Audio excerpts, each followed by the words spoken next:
Bonjour, bien-aimés dans le Seigneur, je vous salue dans le nom de Jésus-Christ. Alors, nous sommes en ce jour, le 3e dimanche du temps de l'Avent, et il nous est proposé différents tests.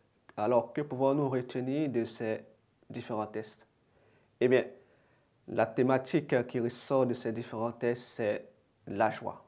Oui, nous devons être dans la joie parce que le Seigneur arrive, le Seigneur vient à nous, le Seigneur vient nous apporter sa bénédiction, le Seigneur vient nous apporter sa grâce.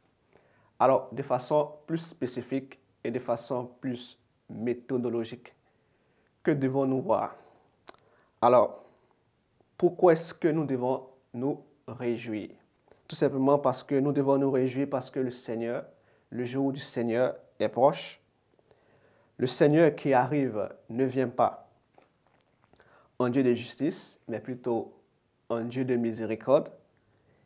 Et par conséquent, il éloigne de nous nos ennemis. Et par ennemis, il sous-entend tout ce qui nous empêche, n'est-ce pas, de rentrer dans notre bonheur avec lui.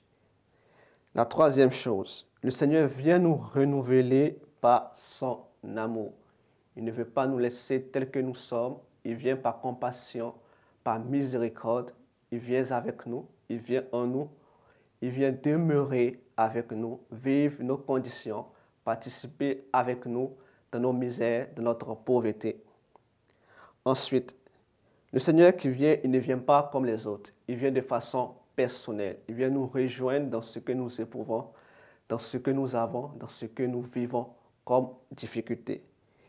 Aussi, il vient nous donner son esprit, le baptême, par le baptême du Saint-Esprit. Il vient nous donner son esprit. Il vient en sorte nous permettre, n'est-ce pas, de devenir ses enfants, afin que nous puissions toujours et donc demeurer dans son amour. Et comment bénéficier de cette joie? Pour bénéficier de cette joie en plénitude, nous devons poser des actes d'amour.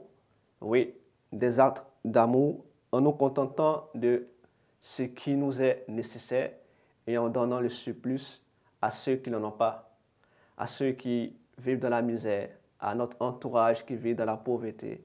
Notre surplus, nous devons le donner à ces personnes. Mais surtout, nous devons aussi respecter les hommes dans leur fragilité, dans leur dignité. C'est du moins ce que nous présente l'évangile de Saint Luc au travers de Jean-Baptiste. Et enfin, pour conclure, comment est-ce que nous devons conserver cette joie? La seconde lecture nous explique bien comment est-ce que nous devons conserver cette joie. Eh bien, pour conserver cette joie, l'apôtre Paul nous parle de 3 choses. La prière, qui est l'élément essentiel. Ensuite, il nous parle de la supplication. Et en 3e partie, il nous parle de l'action de grâce. Essayons de faire une analogie. Par la prière, Saint Paul nous invite, n'est-ce pas, à prier quotidiennement, à ne pas nous lasser d'être en la présence du Seigneur. Par la supplication, nous pouvons référer la supplication par analogie au sacrement de réconciliation par lequel nous voulons implorer la faveur, la bénédiction, la grâce de Dieu dans nos vies. Et par l'action de grâce, quoi dire de plus si ce n'est que l'Eucharistie. Et donc, pour vivre mieux ce temps de l'Avent, pour préparer ce temps de l'Avent, pour recevoir le Christ et pour demeurer dans cette joie en toutes circonstances, voilà les 3 différentes méthodes que nous devons avoir, ou dirais-je les 3 différents moyens que nous devons avoir. La prière, le sacrement de réconciliation et l'Eucharistie. Que Dieu vraiment nous aide en ce 3e dimanche du temps de l'Avent à rester et à demeurer dans sa joie ultime.